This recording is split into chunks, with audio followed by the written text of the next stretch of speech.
அரசியல் சமூக சேவைகளுக்காக மத்திய அரசு அறிவிப்பு. பாரதிய ஜனதா மூத்த தலைவர் அத்வானிக்கு பாரத ரத்னா விருது. பிரதமர் மோடி தலைவர்கள் வாழ்த்து. ஒடிசாவில் 68,000 கோடி திட்டங்களை பிரதமர் மோடி தொடங்கி வைத்தார். முதல் மந்திரியுடன் மோதல் நீடித்த நிலையில் பஞ்சாப் கவர்னர் திடீர் ராஜினாமா. ஜனாதிபதிக்கு கடிதம் அனுப்பினார். பெருந்துறையில் இன்று நடக்கிறது கொங்கு மண்டல எழுச்சி மாநாடு. 55வது நினைவு தினம். மெரினா கடற்கரையில் அண்ணா உருவப்படத்திற்கு அரசியல் கட்சியினர் அஞ்சலி.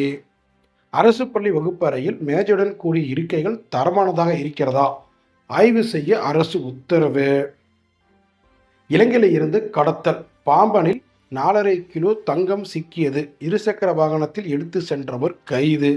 மன்னார்குடியில் பஸ்ஸுக்காக காத்திருந்த பயணிகள் கூட்டத்துக்குள் அரசு விரைவு பஸ் புகுந்து 2 பெண்கள் பலி, 2 பேர் படுகாயம். ஸ்ரீவில்லிபுத்தூர் ஆண்டாள் கோவிலில் சிலை